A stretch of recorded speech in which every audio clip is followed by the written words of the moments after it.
Silakan Pak Devi Bijak. Terima kasih Ibu Pimpinan, pimpinan dan anggota Komisi 4 yang saya hormati dan yang tentu saya banggakan. Dari Kementerian KKP dalam hal ini Pak Sekjen beserta seluruh jajaran yang sempat hadir, yang saya hormati dan yang saya banggakan.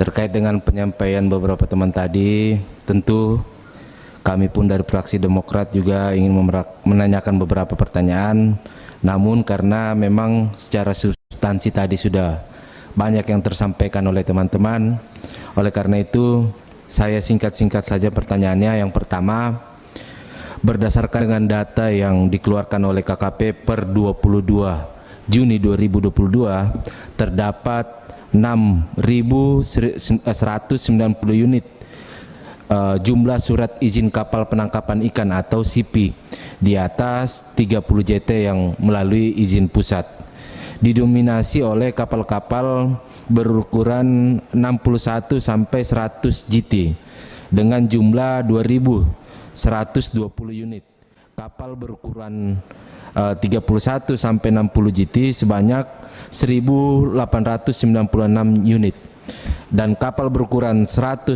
sampai 150 GT sebanyak 1.303 unit.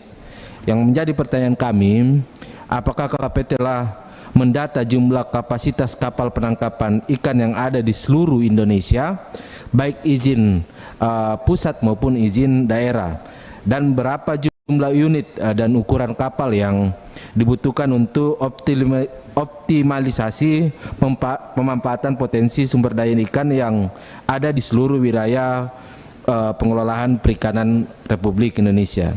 Yang kedua, terkait dengan ujung tombak dari penangkapan ikan terukur sebagai implementasi Blue Economy adalah pengembangan kampung nelayan maju di setiap penangkapan terukur di WPP NRI. Yang menjadi pertanyaan kami dari fraksi Partai Demokrat, seperti apa konsep, model dan aturan di dalam kampung nelayan maju yang dikembangkan ini, dan kemudian ada berapa jumlah kapal di pesisir pantai Indonesia yang berpotensi menjadi kampung nelayan maju, berapa jumlah kampung nelayan maju yang akan dikembangkan, dan kemudian berapa kampung nelayan maju apakah hanya bersumber dari APBN atau ada sumber lain.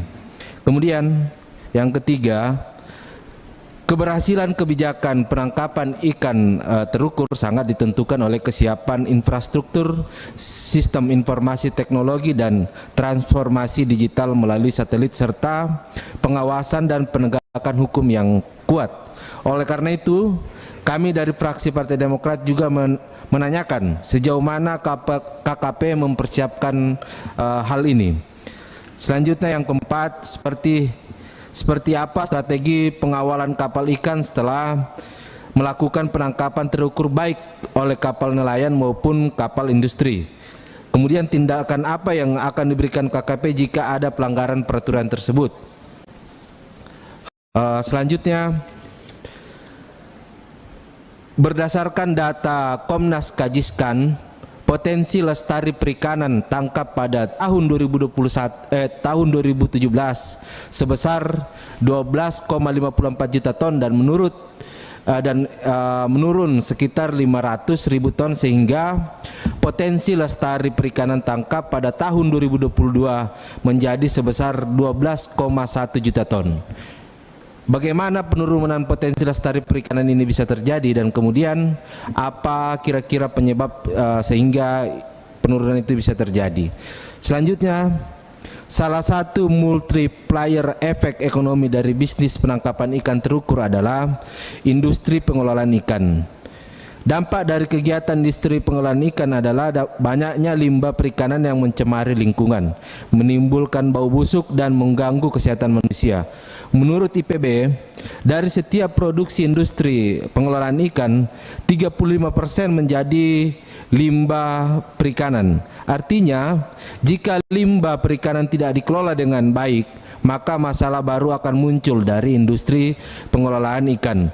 Kami belum melihat KKP perhatian dalam hal ini. Terakhir, Kementerian Kelautan dan Perikanan tengah mengusulkan rancangan peraturan presiden tentang pengelolaan benda muatan kapal tenggelam.